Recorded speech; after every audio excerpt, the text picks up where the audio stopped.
Salam alaikum Mazoul, bonsoir. Une rétro-info de la semaine. La semaine écoulée, comme chaque samedi. Vous aurez remarqué que plus rien n'étonne, ni ne choque, ni ne retient l'attention, aussi important, aussi révoltant, aussi inquiétant soit-il. Trop de scoop tue le scoop, comme trop d'impôts tue l'impôt. Tout pourrait se passer, tout et n'importe quoi, qui ne soulèverait pas le moindre intérêt en ces temps étranges, où les gens lisent à peine les unes des journaux avant de passer directement à la page sport ou à celle des mots fléchés. Jamais il n'y a eu autant de journaux dans les kiosques, ni autant de chaînes à la télé, ni autant de stations à la radio, ni autant de sites internet en ligne. En veux-tu, en voilà. À profusion, à ras-le-bord, ad nauseam, au point où les gens regardent leurs films, télécommande à la main, télécommande dégainée, prêts à zapper à la moindre longueur. Désintérêt pour la chose publique, pour la chose politique, pour le malheur des autres, est devenu le cap de navigation télévisuelle, parce que le temps est à l'émission débilitante, au feuilleton loukoum, aux prêcheurs qui vocifèrent, aux minés qui miaulent et aux piafs qui roucoulent. Le temps est à l'étalage dégoulinant et à l'histoire, avec un H majuscule, l'histoire en toque, taillée à la mesure des gogos, dorée sur tranche, enrobée de sucre glace, pour être gobés en douceur. Ceux qui ne sont pas dans ces rails prêchent dans les cimetières, au mieux dans les déserts. Même pas la peine de rappeler que nous vivons des moments décisifs, des moments inquiétants, voire même les derniers jours d'une prospérité illusoire où la bambance avait fait oublier qu'on paye toujours la facture des restaurants. En attendant, et entre deux navigations aléatoires, c'est à peine si les siestards marmonnent quelques vagues imprécations. Ils dorment du sommeil du juste, du sommeil du rassasié, celui qui a fermé ses écoutilles et ramené son périscope. Ils sont en catalepsie, en hibernation. Aujourd'hui, Al-Watan, immigration clandestine à Annaba, arrestation de 76 haragas, dont 3 femmes et 3 enfants, par Mohamed Fawzi Gaidi. L'expression Ould Abbas, Bel Khadem et Bel Ayat abattent leurs cartes. FLN, la guerre de position, par Saïd Bousta. Jeune Afrique, Algérie, le Sud grogne contre une facture d'électricité salée, par Jamila Ultratab.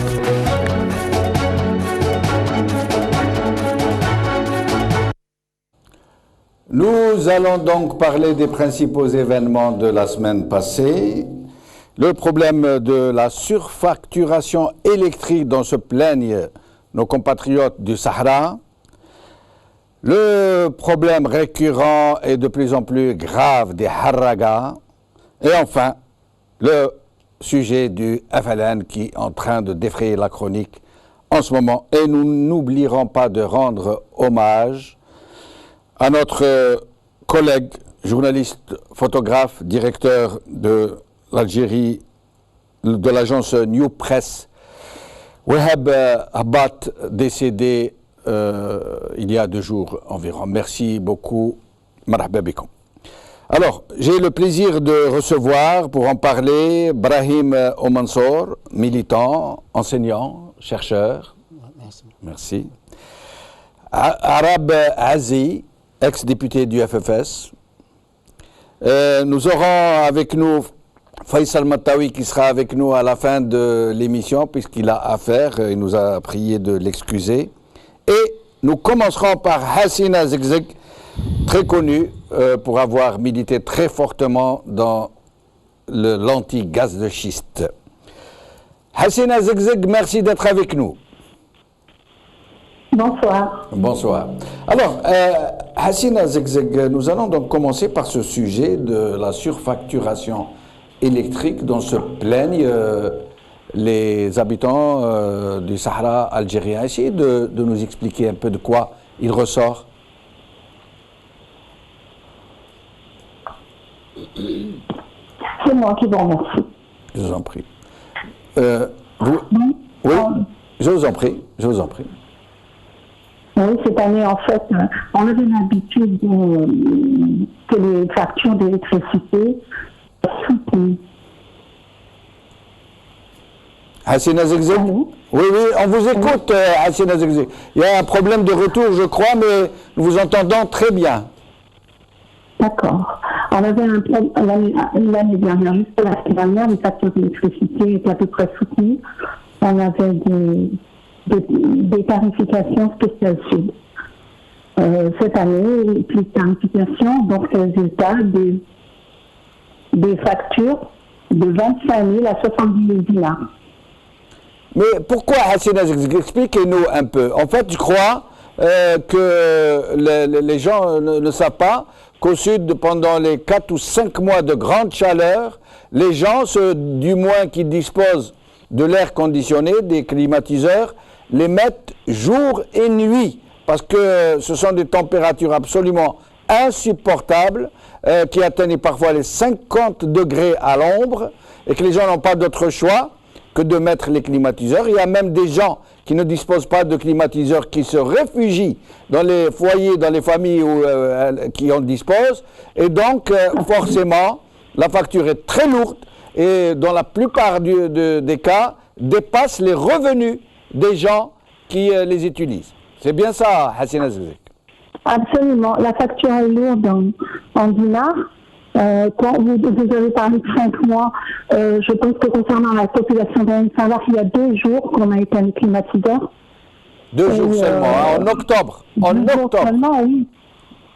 Ouais. Absolument. Et encore l'après-midi, on les rallume. Il y a 2 jours, quelle température il faisait avant que vous n'éteigniez les climatiseurs? Il y a au moins 40 degrés. À Ain Salah, on n'a pas d'automne. 40 degrés au mois d'octobre. 40 degrés au mois d'octobre. Oui, absolument, oui. Ah oui, oui, oui. On a très chaud. Bon, la matinée, il fait frais, le soir, il fait frais, mais l'après-midi, c'est pareil. Hein, on est obligé d'utiliser les climatiseurs. Et en général, les maisons sont équipées de 2 climatiseurs au moins. Donc, comme je vous disais tout à l'heure, c'est des factures qui vont de 25 000 à 70 000 dinars. Et les gens du Sud ne bénéficient pas de réduction particulière? Il y en avait une, mais c'est fini. Ah bon? C'est fini. On n'y a plus droit. Je ne sais pas pourquoi. Maintenant, le pire, c'est que c'est vrai qu'on a une facture, je disais tout à l'heure, en dinars, mais il y a une facture... il y a des êtres humains qui sont décédés à cause de pics de tension, à cause de la chaleur. Décédés, hein? Décédés, vous nous dites. Ah oui, oui, oui, absolument. Mais Hassina Zegzeg, expliquez-nous un peu cette histoire de ces facilitations qui étaient accordées, de ces réductions de prix qui ont été supprimées. Qui les a supprimées et comment les a-t-on supprimées? Ah mais on n'est jamais informé, je ne sais pas. On n'a absolument aucune réponse à vous donner. C'est juste comme ça, on vous a dit que vous payez comme les autres, comme les gens du Nord. Oui, et puis on paye des factures de toute façon alors qu'on est à Ain Salah-Ville un peu moins, puisque à Ain Salah-Ville, il y a l'hôpital, il y a des institutions, il y a des bureaux qui ne peuvent pas être soumis à des délestages. Mais concernant les villages environnants, il y a des délestages, oui, des délestages qui durent toute la nuit. Délestage, ça veut dire que délestage en clair, ça veut dire qu'on leur coupe l'électricité. Oui, absolument. On coupe l'électricité toute la nuit avec les chaleurs terribles qui sont, enfin, que nous avons au sud. Et voilà, toute la nuit, les gens restent à attendre, réunis, qu'on ramène l'électricité. La dernière fois, c'était les vents de sable qui avaient déraciné des poteaux, parce qu'on a des vents qui sont très violents. En ce moment, on nous a parlé d'une grande colère, Hassina Zegzeg. On nous parle d'une grande colère de la part de la population, vous confirmez? À Ouargla, oui. Bon, à Ain Salah, il y a une grande colère, mais je crois que les gens en ont positivement assez de sortir et de ne pas être entendus. Le 1er octobre, il y avait un rassemblement qui était prévu. J'ai vu 3 personnes devant la Sonel Gaz, une vingtaine devant la Daïra, mais je crois que les gens en ont vraiment marre, quoi.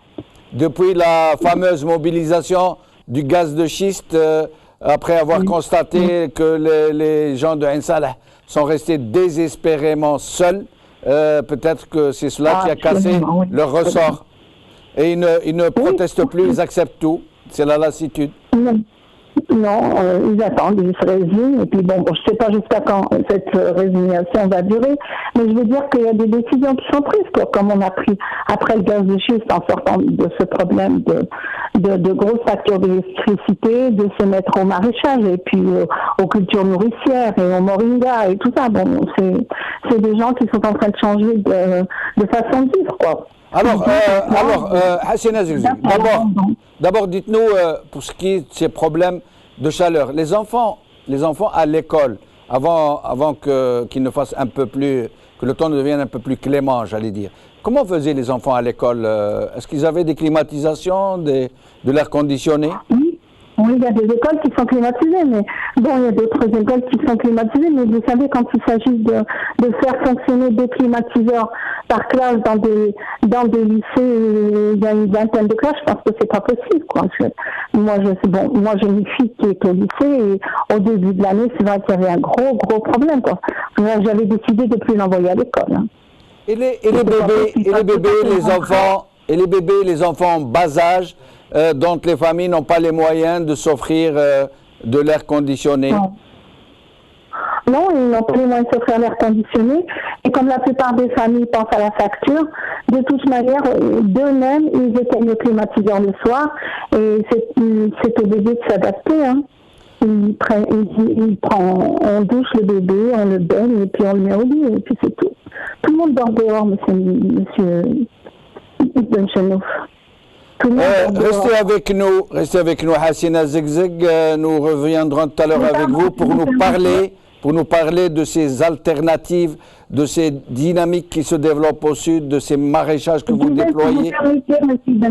Oui, je vous en prie. Clairement, à Ain Salah, maintenant, c'est payer la facture ou manger. À ce point? Ah oui, complètement, parce que pour la main-d'œuvre, il y a des personnes qui sont payées 15 000 dinars, 18 000 dinars par mois. Donc, il a 30 000 dinars ou 40 000 dinars de facture d'électricité. Il va à la semaine gaz si on accepte de lui faire un échéancier. Mais voilà, pendant 5 mois, 6 mois, il va payer la facture. Et on n'a pas 5 mois de chaleur, on a 7 mois de chaleur. 7 mois. Ça commence en avril et ça termine en octobre. Restez avec nous, Hassina Zegzeg. Nous revenons à vous dans un petit moment. Et nous allons écouter un citoyen du Sud nous parler de ce problème. كلمة قاعد تحرك في قلبي. رانا من تقريبا من بيتنا الله يسامحنا ما نهضرش من بسكرة وارجع حتى للصحراء. انا مضرورين قلت لك والله العلي العظيم رانا نشعلوا في المبرد الدرك. اروح اشوفوا بعينكم. انا الاخر اللي ما جاتو مليون ونص الاخر. كيما انا ندي في 19 150 الف نخدم في البلديه ندي في 19 150 وجاتني 4 ملايين هنا وثلاثه من خوتي 4 ملايين كيفاش ندير هذا؟ منين ياكلوا الولاد؟ منين نسلم السلوات؟ منين نسلم كراريس؟ منين نسلم لهم تاع الدخول هذه؟ كيفاه ندير؟ كيفاه؟ روح نسرق دخلوني الحبس ثم انتم نورمال انتم ولادكم هذا من الروس الكبار هذا من باينين ولادكم الكل يقراو في الاوروب وساكنين ثم وساكنين ديار ثم ما كنتش حاسين بنا وحنا رانا ناكلوا في بعضنا هنا الشعب ياكل في بعضها وخلاص من جهه الله تعالى روحوا شوفونا ها واحد شوفونا من جهه ربي يردونا حتى في التليفون حتى برفاكس اي بلاصه. Arab Aziz, qu'est-ce que vous pensez de ce problème? Qu'est-ce que vous voulez que je vous dise? Ça aurait été dans un pays qui est gouverné, réellement gouverné, où un gouvernement a un programme bien détaillé, un programme social, économique. Le Sud, c'est d'abord une région très très riche. Et les riches... Qui fait vivre tout le pays. Exactement. Et donc la population est la plus pauvre du pays. Exactement. La plus délaissée, la plus négligée. Mais le Sud fait vivre toute l'Algérie. Oui. Il fait vivre toute l'Algérie, c'est des régions pétrolières, c'est des régions gazières. Malheureusement, le paradoxe, c'est que ça fait vivre une secte de mafia politico-financière à Alger, ce Sud-là. Ça fait quand même vivre tout le pays aussi. Oui. Sans travailler, c'est pour ça qu'ils n'ont pas... Attendez, oui. C'est pour ça qu'il n'y a pas d'électricité en Sud. Ça me fait penser aussi à une chose. On avait une bonne gouvernance. Un pays qui est très très bien gouverné. Ben, écoutez, le Sud, il y a du soleil. Mais on peut bien utiliser l'énergie solaire. Et l'énergie solaire, c'est maintenant développé dans tous les pays du monde. Pourquoi ne pas le faire au sud d'Algérie. C'est notre voisin marocain, c'est notre voisin, qui est en train de devenir leader mondial. Il y a la plus grande centrale solaire du monde. Exactement, ouais. Il sait utiliser son Sahara. Ouais. Donc aujourd'hui, il y a de l'énergie solaire dans le sud. Mais malheureusement, on ne sait pas encore comment il y aurait une autosatisfaction dans le sud en matière d'électricité, juste avec de l'énergie solaire. Mais ceux qui gouvernent ce pays, juste une parenthèse. Hussein Maldi qui était là il n'y a pas longtemps, on a parlé de ce sujet, il nous a dit que dans une partie du sud, un carré, je crois que de 295 km², il nous a dit qu'il y a une telle énergie que, c'est un chiffre qu'il a avancé, qui a été confirmé par des scientifiques. Il a dit que cette partie du Sahara de 295, je crois que c'est 295 sur 295 kilomètres, cette partie peut prodiguer de l'électricité au monde entier. Vous vous rendez compte? Voilà. Vous vous rendez compte de ce gaspillage? Ouais. Vous vous rendez compte d'un tel gaspillage? Mais c'est un crime économique. C'est un crime économique ce qui se passe dans le sud de l'Algérie. C'est un véritable crime économique. Il est temps. Et un crime humanitaire aussi. Exactement. Ces manifestations à Ouargla et à Timimoun, vous savez, ils ont été réprimés d'une manière sauvage. Ah bon? Ils ont été réprimés? Ils ont été réprimés d'une manière sauvage. Vous vous rendez compte? Parce que le citoyen n'a plus le choix. Vous avez vu ce qu'il a dit? Il a dit, parce que je ne peux pas payer l'électricité, on m'a mis en prison. Oui. Et Madame Zigzag, il a dit quoi? C'est à choisir aujourd'hui entre faire manger ses enfants ou payer sa facture d'électricité. Ouais. C'est elle, tranquillement, hier ou avant-hier, il a parlé d'une commission qui va évaluer cela et probablement, il y aurait peut-être des mesures spécifiques pour le Sud. Vous savez, c'est incroyable, c'est paradoxe dans notre pays. Dans le Nord, parce que je vais, excusez-moi, citer d'autres problèmes, oui. Parce que si le Sud proteste pour l'électricité, vous savez, dans le Nord, j'ai appris qu'à Bouira récemment, des manifestations, que ce soit à Arvelou, que ce soit à Athmansour, que ce soit à Mchdallah, des manifestations, ça fait depuis plus de 2 mois, ils n'ont pas de goutte d'eau dans les montagnes du Jordura. Ça fait depuis plus de 2 mois, ils n'ont pas une goutte d'eau dans leur robinet. À Matra, ils ont dû couper, c'est une petite commune, à 20 km de Tizi Ouzou, ils ont dû couper la route pour avoir de l'eau pendant une semaine. Après, ça y est, il n'y a plus d'eau. Il n'y a plus d'eau. Et paradoxalement, le barrage de Tarsef, il sert quoi? Il sert Alger, encore une fois. Vous voyez les paradoxes? Il dessert Alger, il abreuve Alger. Voilà, exactement. Brahim Mansour.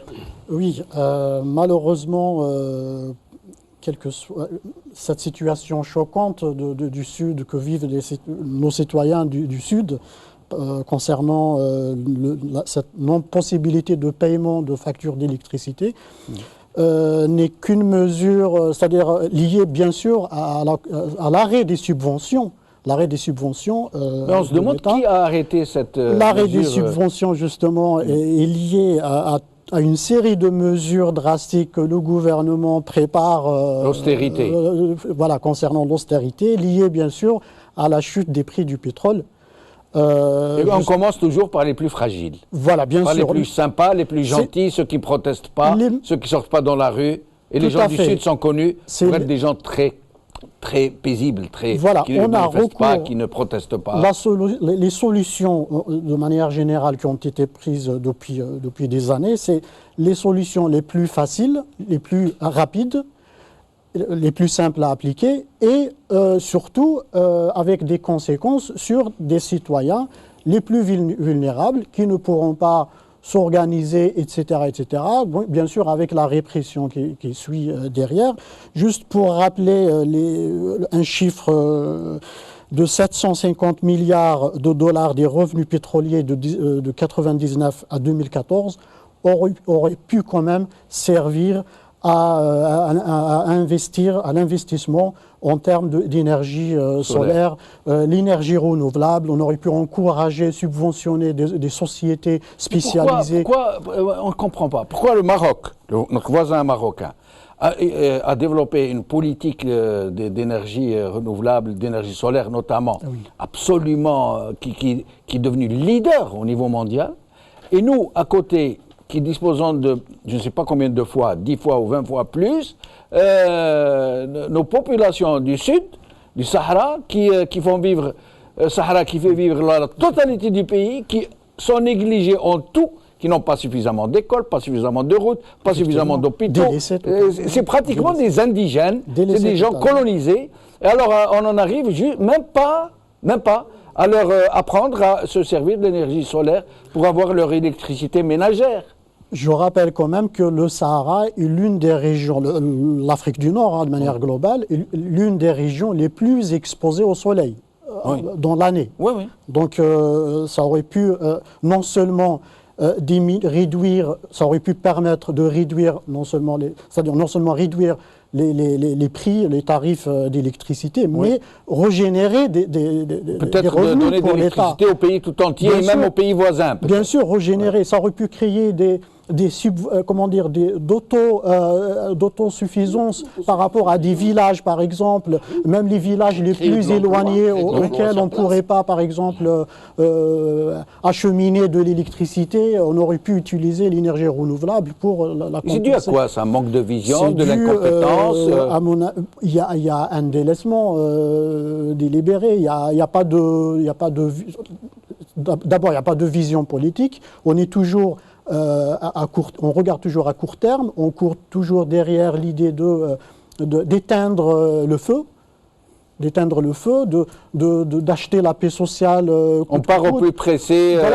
Voilà, c'est toujours des mesures que nous avons nous-mêmes provoquées. D'urgence. Voilà. Contrairement au Maroc, par exemple, qui a commencé depuis des années, par exemple, concernant l'agriculture, des investissements pour la construction des barrages, ça date quand même de 30 ans. Voilà, c'est pas qu'aujourd'hui. Oui.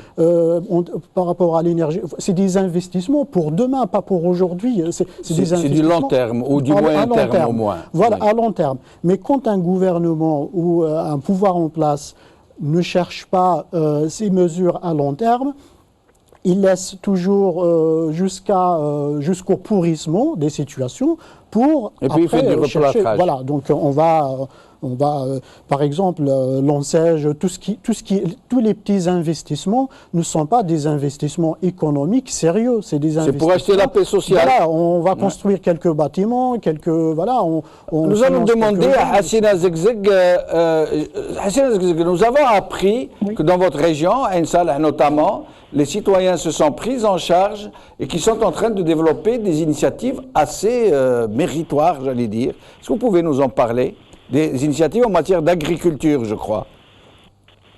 Oui, à Ain Salah, nous avions déjà parlé de ce sujet. La population, après la claque qu'on a pris pour le gaz de schiste, on a réagi et puis on a organisé notre vie avec les jours qui vont arriver. Là, bientôt, ça va être terrifiant.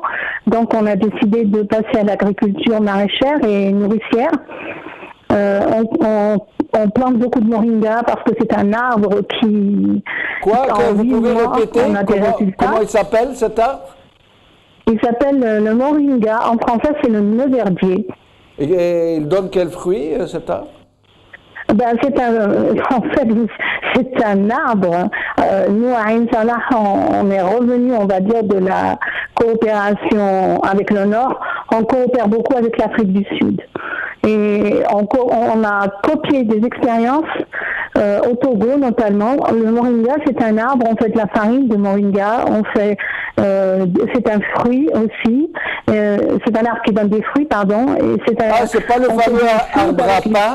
C'est pas le fameux arbre à pain? Non, c'est le neuverdier en français. D'accord. Oui. Et puis, il y avait eu dans les années début 90, fin 80, le fameux projet Desertec. J'avais personnellement discuté avec un ingénieur allemand qui avait travaillé sur ce projet. Desertec du fameux Sherif Rahmani et des affaires très louches. C'est dans le désert du monde. Ça, c'est Desertec. C'est le Desertec. C'était un projet, entre autres, algéro-allemand pour faire, on va dire, installer des fermes photovoltaïques dans le sud algérien et emmener l'électricité jusqu'en Allemagne. Oui, mais Sherif Rahmani était en plein dedans, je crois. À l'époque, c'était à l'énergie, c'était Cheikh Ibrahim. Ah, d'accord. Mais sinon, est-ce que... Cet ingénieur allemand m'avait dit, à Ain Salah, vous avez le taux d'ensoleillement le plus élevé de la planète en mètre carré. C'est à Ain Salah que ça se passe, hein, le taux d'ensoleillement le plus élevé au monde en mètre carré. Est-ce que vous arrivez à créer une autosuffisance, à trouver de l'eau pour pouvoir aller au bout de vos projets? Oui, de l'eau on en a et vous savez, on n'est pas parti sur le gigantisme algérien. On a créé de toutes petites surfaces par famille. Il faut que chaque famille puisse arriver à son autosuffisance. Et on est en train de négocier maintenant.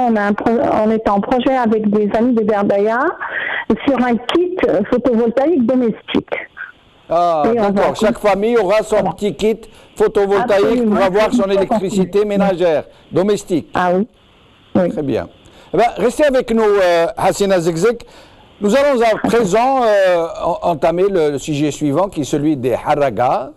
Nous avons reçu, donc vous savez que la semaine passée, il y a eu l'arraisonnement de plusieurs dizaines de Harraga. Le dernier arraisonnement, je crois, était d'environ 80 Harraga arrêtés au large de Annaba, dont 3 femmes et 3 enfants, pour vous dire que ce ne sont plus seulement des jeunes hommes qui s'en vont. Et donc nous avons invité 2 Harraga que nous avons trouvés ici à Paris et qui sont venus nous parler. Vous allez voir. لقينا فيهم الخالي ما لقيناش احنا في بلادنا فوالا. سقسيكم حاجه ومن بعد نوليو نرجعوا للحديث من بعد ما نزيدوا نتكلموا شويه مع الضيوف تاعنا. لو كان تعاود ترجع من جديد للبلاد يكسبلسيوكم تعاودوا ديروا نعاود نولي تعاودوا نهارين نعاود نولي ميم سوفرونس. في نهار ديجا انا كي في البلاد نهار عطاو لي فيزا كنت خدام لاباس بي اي تو عطاو لي فيزا قال لي خويا رجعك للدار رفت على 5:30 تاع العشيه قال لي خويا رجعك للدار قلت له لا دوك لايروبور لحقت لايروبور قال لي تريزيرفي باغ اكزومبل بي غدوه غير غدوه عندك 2 مليون 500 تاع البلاد قلت له سور بلاص خلصتو 6 ملايين و 6 ملايين و 540 هكذا ابي بري ركب ديريكتوم ترجع ثاني ترجع كون يعني ماذا نكسبلسيوك بهذا الشيء ترجع اجا باين عشت انا 24 سنه في البلاد عشت انا في شهور والفت لنا اخرنا 24 سنه في البلاد. تقدروا تسلموا على والديكم هم يشوفوا فيكم حيث وصلت الكلام دوروا الليكرون دوروا الكاميرا هنا وهضروا معاهم سمع لكم. الجزائري ونسلم على يما بزاف وحدها ان شاء الله يجي نهار وين نتلاقى بها ازول في اللاون تسلم مليح في يما ان شاء الله مساء هذيك نهار تمور تاتي تزرع غتزرع كل حباب تزرع في تو لي زالجيريان اكمل هذا كيما نول نكون الحمد لله اقلنا هذه الجنة الحمد لله نحمد ربي نشكر وحيد الحمد لله يا رب. انا نشكر العجوز شوف مع الكاميرا نشوف فيك بون يما راكي تشوفي فيها نشكرك بزاف على الشغل يا ودي الستيان تمدون تي لي جور تعاونيني بزاف وسمحي لي كي خرجت من البلاد هذيك باسكو شغل يا ودي ماشي غردي الله غالب راني كنت عايشه معاك قدامك كنت وشفتي واش كان صاري لا روتين اللي كنت عايش فيها وراني لهنايا الحمد لله ما خصني والو ابار وجهك هذا مال. Le problème des Harraga Arabazi. C'est malheureux, mais qu'est-ce Vous avez entendu ce qu'il a dit? Je leur ai posé la question. Et si vous deviez refaire ce que vous avez fait? Ils m'ont dit, et si vous êtes expulsés, ils ont dit nous revenons. Nous repartons. Vous voyez, pour la simple raison que quand un gouvernement ne peut plus susciter une politique d'espoir pour la jeunesse, une politique ne peut plus cultiver l'espoir dans l'esprit des jeunes, ben, ça arrive comme ça. Quand un gouvernement fait tout pour décourager la jeunesse algérienne, à rester en Algérie. Mais pourquoi il fait tout pour la décourager? Eh ben, parce que le pays, je vous le dis, c'est une politique qui laisse à désirer. Parce qu'il n'y a pas... Ça veut dire que c'est plutôt par incompétence. Écoutez, est-ce qu'il y a quelqu'un qui peut me dire qu'est-ce qui va se passer en 2017 en Algérie? Est-ce qu'il y a quelqu'un qui peut... C'est une aventure d'une année à une année. Le frère, il a parlé de quand il y avait une embellie du prix. Brahim. Il a parlé du prix, l'embellie du prix du baril du pétrole à 105, 115, voire plus dollars le baril. 140 dollars le baril. Il y avait de l'argent. Cet argent-là, il est passé où? Est-ce qu'il a servi à la jeunesse? Est-ce qu'il a servi la jeunesse algérienne? Est-ce qu'on a construit des universités? D'autres universités? Est-ce qu'on a construit des centres de formation professionnelle? Est-ce qu'on a construit... on a essayé de construire une route? C'est un scandale. Je l'ai dit la dernière fois ici. Je vous ai dit que chaque virage, il y a un scandale. Qu'est-ce qu'on a fait pour la jeunesse algérienne en dehors du fait de semer le désespoir au sein de cette même jeunesse? Cette histoire de l'enseigne, c'est juste pour s'acheter pour un temps une paix sociale. Mais jusqu'à quand? Il y a quelque chose que j'aimerais vous demander. On a à peu près le même âge, on n'est pas très loin l'un de l'autre. Quand j'étais jeune, moi, et vous, il n'y avait pas de visa, les années 80. Oui. Hein, il n'y avait pas de visa. On pouvait venir en France quand on voulait. Il y avait autant de chômage, sinon plus que maintenant. Et encore, il y avait de la misère avant. Il y avait des régimes policiers de Boumediene, c'était pas maintenant, c'était pire. Et alors en face, les gens du socialisme, eux, ils avaient des coopératives militaires, ils avaient du caviar, du champagne dans leurs coopératives. C'est eux qui achetaient des voitures neuves, ils les usaient et après nous les revendaient en occasion plus cher qu'au prix du neuf. C'est vrai ou c'est pas vrai? C'est vrai. Eux, ils avaient des frigidaires, des cuisinières, tout ce que nous, on n'avait pas. Nous, c'était le système D. Et pourtant, quand on partait, quand on sortait, sans visa, quand on allait en France, on restait jamais plus de 8 jours, 10 jours. Ça nous manquait de pays, on retournait au courant. Et pourtant, ces années-là, on arrivait en France, en une semaine, on avait ses papiers, on avait un boulot, on avait un logement. Et pourtant, on ne s'installait pas. Qu'est-ce qui a changé? Avant, Pourquoi? même s'il y avait une dictature de Boumediene. Oui, évidemment. Mais pourtant, on revenait. Il y avait une forme d'amour du pays. Oui. Amour du pays qui était plus élevé, plus important que toute autre chose, que toute autre considération. Aujourd'hui, tous les pouvoirs successifs après Chedli, ils ont tout fait pour justement provoquer ce désamour dans le cœur de l'Algérien, du jeune Algérien. Aujourd'hui, les gens n'aiment plus leur pays. Vous savez, la preuve, il est là. Au contraire, ils aiment leur pays, ils n'aiment pas leur pouvoir. Ils en ont marre, c'est un ras-le-bol qui s'exprime. Vous voyez, quand quelqu'un s'en va comme ça dans une barque, il prend le large, c'est au risque de sa vie. Et il y en a beaucoup qui sont morts. Il y en a qui sont morts. Des milliers. Des milliers. Voilà, c'est au risque de sa vie. Quand un jeune risque sa vie pour aller dans un pays où il n'est pas sûr de bien vivre, c'est une aventure. Vous savez, c'est que dans son pays d'origine, il y a non seulement un ras-le-bol, mais il y a une politique qui l'humilie, parce que les jeunes dans notre pays sont humiliés. Regardez le nombre de médecins qui sortent des universités qui ne trouvent pas de boulot. Regardez le nombre d'ingénieurs qui sortent des universités qui ne trouvent pas de boulot. J'en ai à leur manière. J'en ai dans ma famille. Oui. Ingénieurs, ils ne trouvent pas de boulot. Vous vous rendez compte? Il va où ce pays? Et de l'autre côté, vous savez, avec l'Internet, les jeunes, ils sont éveillés. Ils voient les enfants des ministres, ils voient les enfants de ce même gouvernement s'acheter des appartements sur les Champs-Élysées, à Neuilly-sur-Seine ou ailleurs. Vous savez, il y a une révolte. Il y a une révolte. Malheureusement, pour l'instant, et vous allez voir ce qui va arriver, parce que quand la jeunesse va bouger, il y aura un grand mouvement. Mais justement, Brahim Mansour, il y a un jeune Harrag ici à Paris qui m'a dit quelque chose. J'ai essayé de comprendre, je lui ai dit pourquoi. Il m'a dit, j'ai eu le choix entre deux choses. Soit faire mal à mon pays, soit exploser de façon violente et faire du mal à mon pays, soit me faire mal moi et m'arracher de ce pays, même si je dois abandonner ma famille et aller refaire ma vie ailleurs parce que ma vie au pays n'est plus possible. Je connais justement quelqu'un qui m'a dit exactement la même chose il y a 20 ans. Il m'a dit soit je quitte le pays, soit malheureusement je rejoins les maquis à l'époque. Donc il devient terroriste tout simplement. Pour dire au quel point on pousse les gens. Serzi, vous avez mentionné le mot espoir, moi, auquel je rajouterais la dignité. Aujourd'hui, je crois les deux mots qui sont exclus dans la vie quotidienne des Algériens. Et on entend bien sûr par rapport sur les médias, on lit sur la presse écrite cette semaine, je crois, dans les soixantaine de haragas à Annaba, presque 80 voilà, la première vague et environ 40 la deuxième vague. Avec enfants et femmes. Ce qui est nouveau, c'est qu'avec enfants et femmes, et la réponse à ces haragas des autorités, c'est de les traduire en justice. Les traduire en justice et d'appliquer une loi pénale contre l'évasion. C'est comme si l'évasion, vous avez dit? Évasion, parce que l'Algérie s'est transformée, on a transformé l'Algérie en prison à ciel ouvert, et juridiquement parlant, s'évader d'une prison est pénalisé. Donc c'est le même.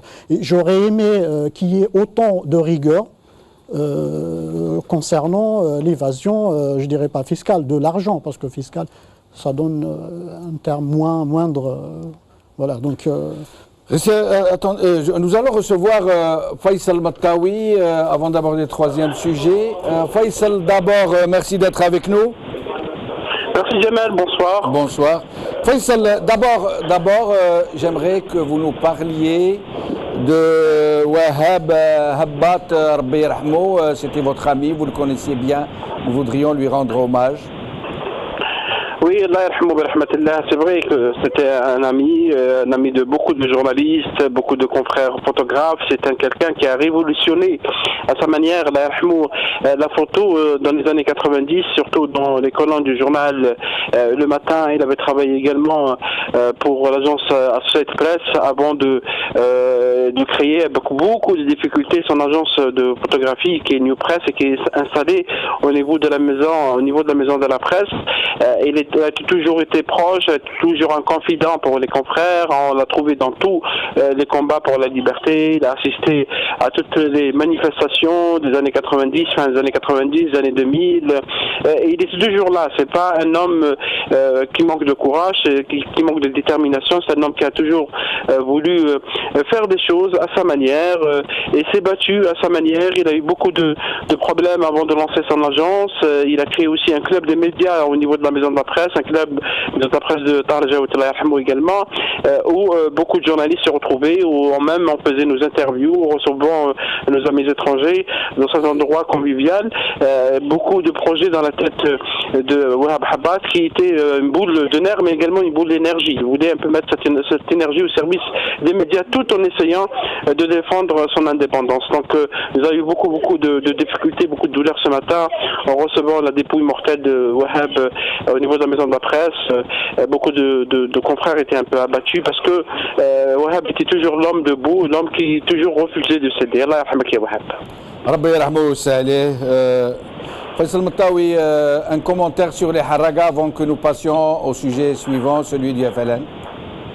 Oui, le haraga, disons que c'est un problème qui revient souvent et récurrent. Le haraga, on a eu généralement c'est la saison des haraga, l'automne et la fin de l'été, et ça revient depuis des années. Il est vrai que globalement, dans l'absolu, le phénomène a tendance à baisser probablement parce qu'il y a des nouvelles mesures, parce que la surveillance se fait d'une manière plus forcée, plus avancée, plus poussée, surtout dans la région de Annaba dans l'est, la région de Ain el-Mouchane dans l'ouest, beaucoup moins pour le centre du pays, mais le problème et le phénomène est là, et le phénomène est là d'autant plus que les pays européens, l'Union européenne fait des pressions sur l'Algérie, sur les pays de la Sud-Méditerranée pour justement de contrôler plus. Maintenant qu'il y a ce qu'on appelle une crise des réfugiés en Europe, mais on revient, il faut revenir à l'analyse, pas l'analyse sociologique ou l'analyse universitaire, mais savoir pourquoi les jeunes ont tendance à vouloir quitter leur pays, pourquoi les jeunes ont tendance à ne pas rester dans le pays, pas tous bien sûr, une partie, parce qu'il n'y a pas de perspective, parce que les postes d'emploi sont assez rares. Même si l'économie algérienne est une économie entre guillemets émergente, elle est toujours capable de créer des postes d'emploi, mais c'est la gestion globale, c'est-à-dire la gouvernance qui pose problème, dans la mesure où on ne sait pas quelle vision on doit avoir, quelle vision économique on doit avoir pour justement assurer des créations de postes d'emploi, assurer de l'investissement, assurer également donner de l'espoir à ces jeunes. Alors, restez avec nous, Faisal Mattawi. Nous allons donc voir quelques extraits de la déclaration de Abdelrahman Belayat lors de l'émission d'hier sur le FLN. Nous allons l'écouter, puis nous allons commenter très rapidement. Walid Abbas Jamal. Il nous a dit qu'il n'est pas là juste pour l'intérim, mais qu'il est là pour aller jusqu'à 2020. 2020. C'est une question secondaire pour nous. D'accord? Alors dites-nous. C'est une question secondaire. Ce qui nous intéresse, c'est de gagner les élections et soigner le parti. Avec Ould Abbas? Parce que Ould Abbas n'a pas été élu par le comité central. Le comité central n'a pas de crédibilité. C'est le président qui l'a désigné. Nous faisons avec. Ah, mais vous acceptez, donc? Nous faisons avec. Faire avec, ça veut dire en termes sibyllins, accepter le fait accompli. Non, allez, Jamal, dans la politique, oui. Il n'y a que les réalités qui comptent. Il n'y a pas d'état d'âme. Vous pouvez voir toutes les théories politiques, tous les éditorialistes. Dans la politique, il n'y a que la réalité qui compte. Oui. Lorsque celui qui se croyait secrétaire général, celui qui se croyait, pour moi, il n'a jamais été secrétaire général du parti parce que c'est un coup de force illégal. Il n'a pas été. En se disant secrétaire général, qu'est-ce qu'il dit? Il dit au sein de son bureau politique que François Patna Stiklal. Oui, il l'a dit. Oui. François Patna Stiklal. Ensuite, il s'arrête. Il dit, je ne parle pas de la question du Sahara occidental parce que si j'en parlais, le peuple se soulèvera. Oui. Et tout en l'avenant, lorsque le président de la République, qui est aussi président du parti, enregistre tout cela, oui. Est-ce qu'il va le cautionner par un silence ou est-ce que par une approbation ou quoi que ce soit? Alors, je reviens à Brahim Mansour, qui n'a pas eu suffisamment de temps aujourd'hui. Donc, Abdelrahman Balayat, après une critique féroce de Saadani, il nous dit qu'il a été démissionné. Il n'y a pas de raison de santé qui tienne. Il a été démissionné par le président, nous dit-il. Ou du moins, il laisse entendre le clan du président. Et il nous dit que Ould Abbas a été désigné de façon illégale. Et qu'il a été désigné par le président. Il n'y a pas eu de comité central qui est lui-même illégal selon lui, et donc le bureau politique aussi. Et il nous dit que c'est un coup de force, mais que malgré ça, les redresseurs sont dans l'expectative et qu'ils semblent vouloir faire avec, nous dit-il, ça veut dire accepter le fait accompli. Probablement, il veut dire par là qu'il y a des négociations en dessous de table. Oui, malheureusement, aujourd'hui, on ne sait plus qui est le redresseur qui fait mal. Donc, forcer ou les manger, comment dire, Saadani pour le remplacer par Ould Abbas qui a 83 ans.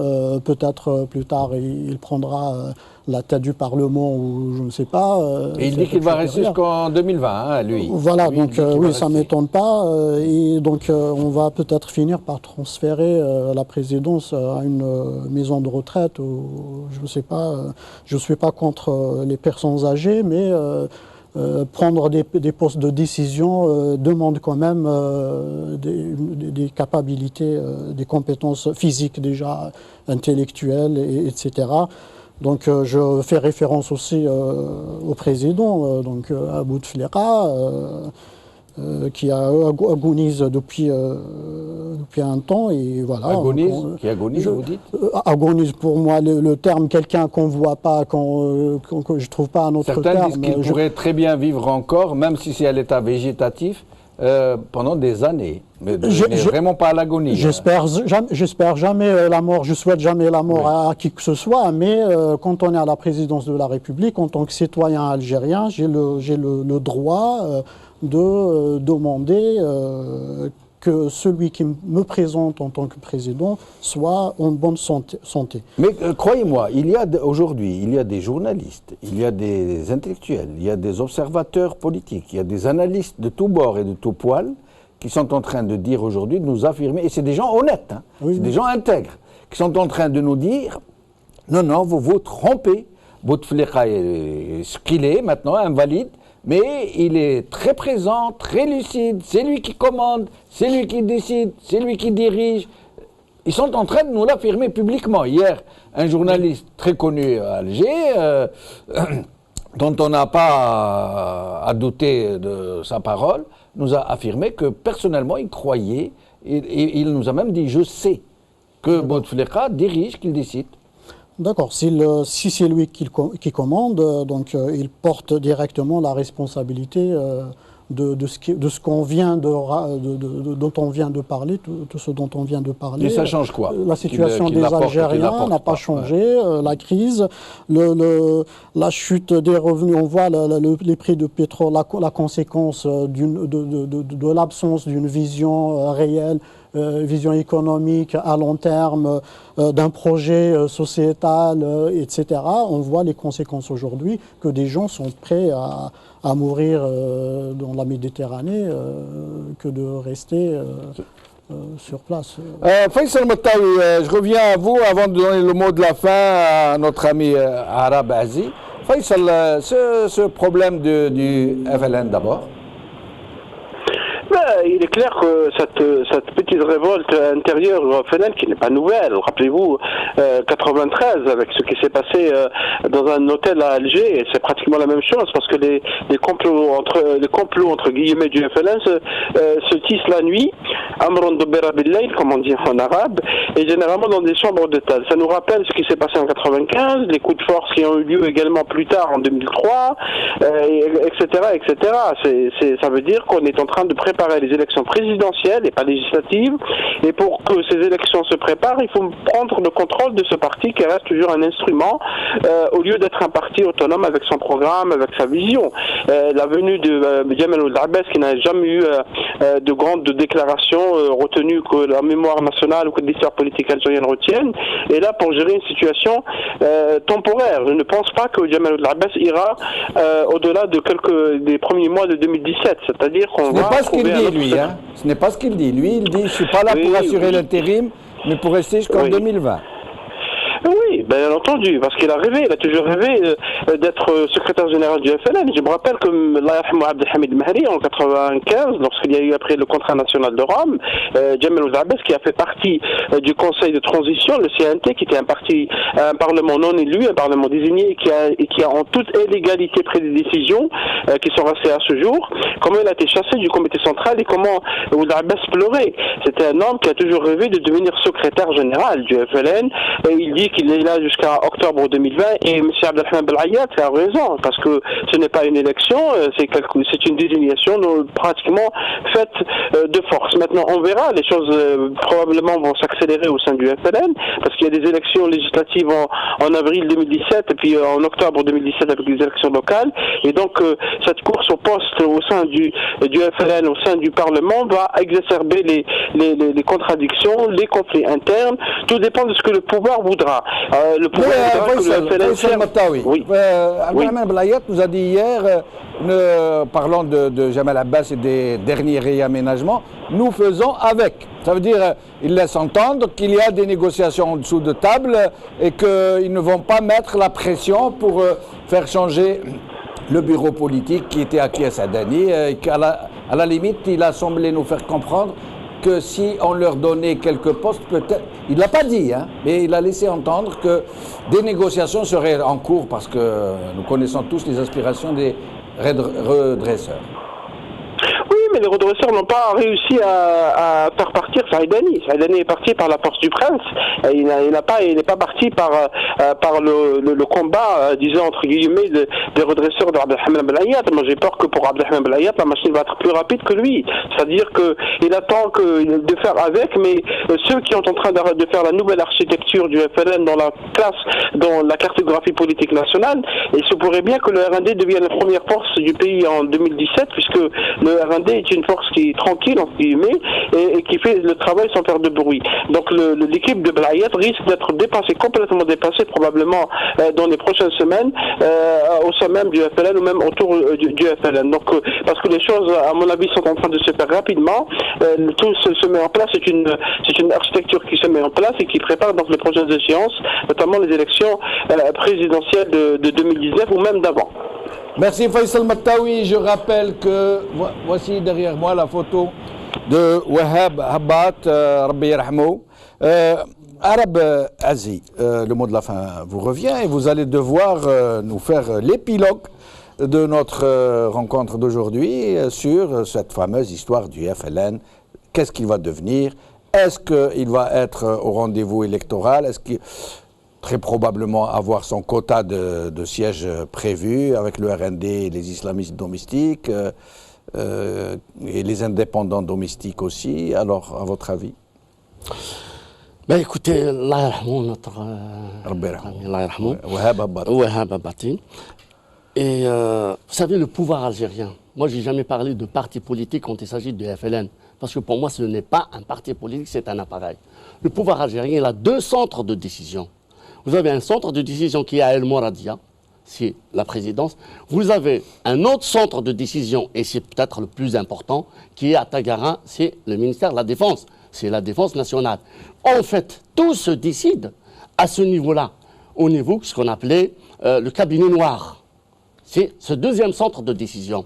Aujourd'hui, cette guerre de tranchées entre les différentes, les différents clans du FLN, Belayat d'un côté, Belkhadim qui revient et Ould Abbas, c'est en fait des gens. Ould Abbas représenterait une force? Quelle force?